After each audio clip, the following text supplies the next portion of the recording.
ఇట్లా మీ love story inter religion marriage ఎలా ఒప్పించావో, ఏం జరిగింది అసలు స్టోరీ? స్టార్టింగ్ లో బాగా గొడవలు అయ్యాయి మా ఇంట్లో కూడా. ఎవరు అసలు, నాకు ఈ డౌట్ ఎప్పటి నుంచో ఉంది. నార్మల్ గా మనం మాట్లాడుకుంటున్నప్పుడు అంటే రెగ్యులర్ గా ఎవరి గురించి మాట్లాడుకున్నా, ఇండస్ట్రీలో ఎవరిని చూసినా కూడా ఆమెకేంట్రా కోటీశ్వరం చేసుకుంది, అరే వాళ్ళ ఆయన ఫుల్ సెటిల్డ్ అందుకే చేసుకుందేమో, ఇట్లా రెగ్యులర్ మన కమెంట్స్ కూడా అవే వస్తూ ఉంటాయి. అరే వాడు రిచ్ రా అందుకే చేసుకుందేమో, ఇట్లా కమెంట్స్ వస్తూ ఉంటాయి కదా.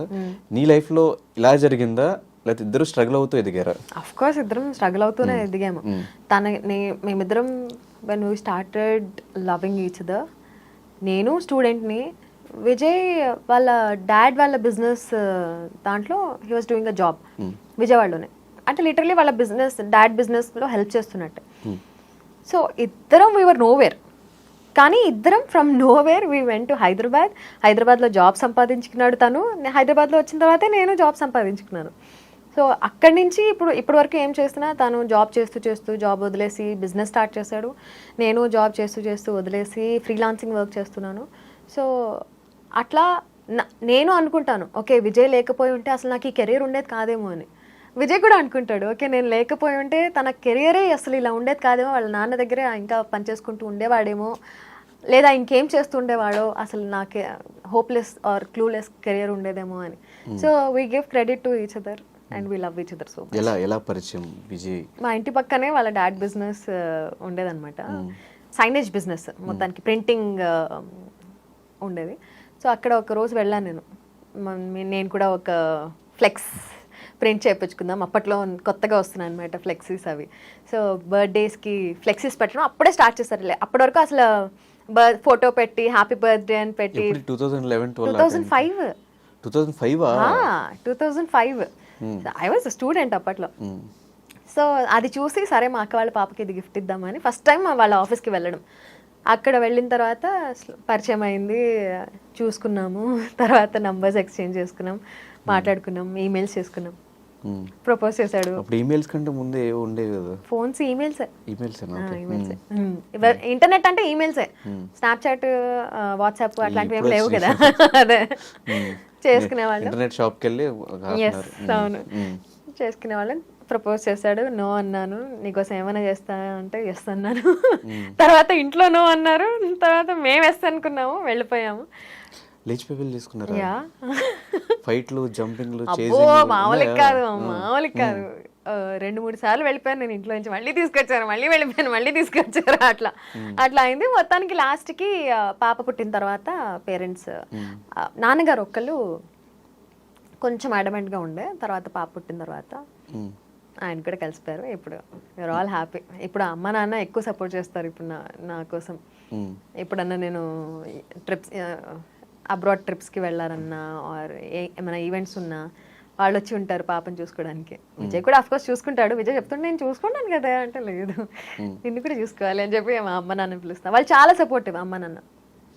ఇప్పుడు వచ్చిన క్వశ్చన్ ఫ్లోలో వచ్చింది, అన్ని సంవత్సరాలు చూసుకున్న పేరెంట్స్ గ్రేటా, అప్పుడే పరిచయం లవ్ ఉన్న ఆయన గ్రేటా? ఎందుకు ఆ డెసిషన్ తీసుకోవాల్సి వచ్చింది, వెళ్ళిపోవాలి అంటే ఇంకో 1 year ఆగు 2 years ఆగు ఒప్పించే పెళ్లి చేసుకున్నాం అనే పాయింట్లో ఎందుకు లేరు? 18-20 years పెంచిన పేరెంట్స్ గొప్ప, లేకపోతే 60-70 years కలిసి ఉండే పార్ట్నర్ ఎక్కువ అంటే ఎలా చెప్తారు ఎవరన్నా? అదే ఆ టైంలో మైండ్ సెట్ ఎలా ఉంది? ఒక అంటే తెలిసి తెలియని ఏజ్ లో బయటకు వచ్చేసావా, లేదంటే ప్రాపర్ గా ఆలోచించుకునే బయటకు రావడం జరిగింది? ఆలోచించి ప్లానింగ్ తో అయితే తీసుకున్న స్టెప్ కాదు. నేను లైఫ్ లో కానీ ఆర్ బిగ్ బాస్ లో కానీ అన్ని ఫ్లోలో చేసినవే. సో ఇది ఏమైందంటే ఒక మాటల యుద్ధం జరిగినప్పుడు ఓకే ఇంకా నా వల్ల కాదు అని అనుకున్నప్పుడే నేను ఈ డెసిషన్ తీసుకున్నా. ఓకే ఇంకా నేను I cannot take this anymore అనిపించినప్పుడే.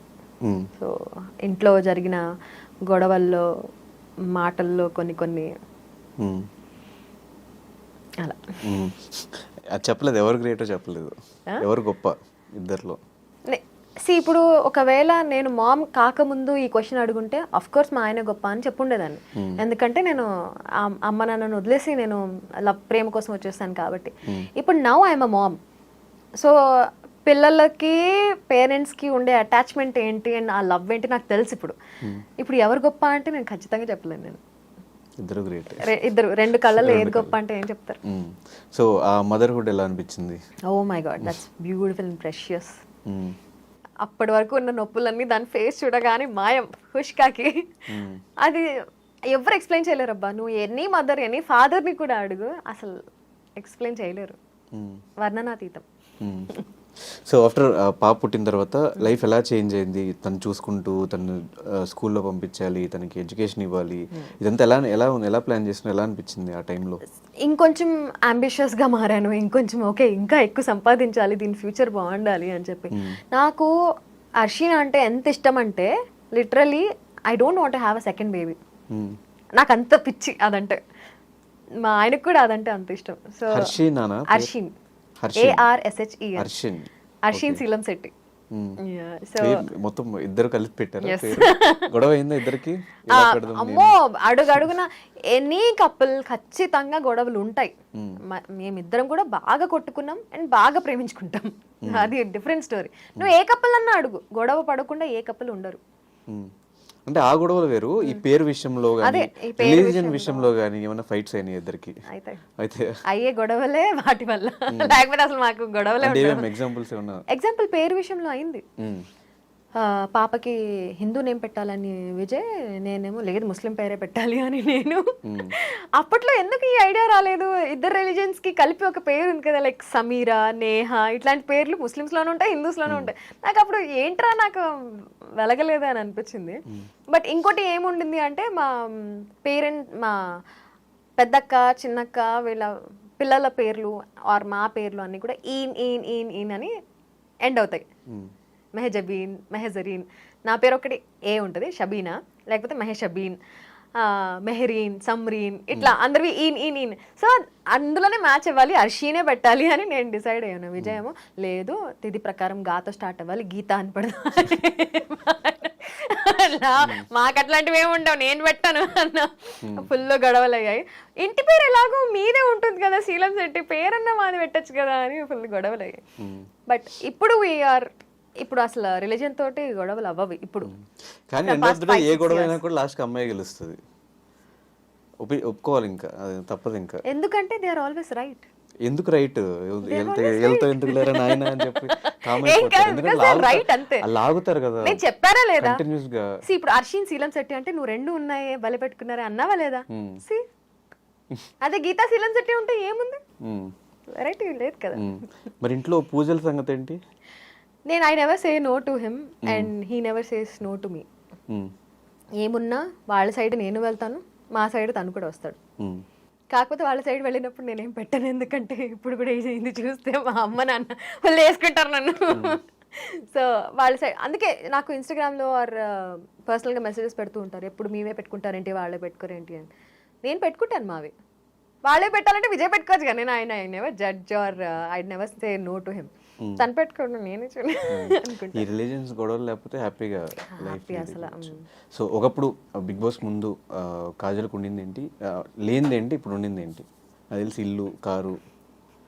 లేదు, బిగ్ బాస్ ముందు కూడా కారు ఉండింది కానీ ఇంత లగ్జరియస్ ప్రీమియం కార్ లేదు. ఫ్లైటే, అది ఫ్లైట్. కార్ టూర్ ఉందా? లేదు, ఉంది ఉంది బ్లాగ్ కార్ టూర్ ఒకసారి యూట్యూబ్ లో చూడండి, మొత్తం ఫ్లైటే. అది లాగితే పైకి వెళ్ళిపోద్ది, ఇంకా ఇంత పెద్ద ఎల్ఈడి స్క్రీన్ ఉంటుంది. So fame obviously, Bigg Boss కి ముందు ఫేమ్ లేదు, బిగ్ బాస్ తర్వాత ఫేమ్ ఉంది. మళ్ళీ ఒకవేళ ఆపర్చునిటీ వస్తే వెళ్ళడానికి రెడీగా ఉన్నావు? 100% వెళ్తాను ఈసారి. చేసిన తప్పులు చేయకుండా. హౌస్ లో కొంచెం నెగిటివ్ అనిపించిన, బయటకు వచ్చాక కాజల్ స్వీట్, ఆ ఫీలింగ్ వచ్చింది. ఈవెన్ చాలా మంది కలిసిన వాళ్ళు కూడా చెప్పే ఉంటారు,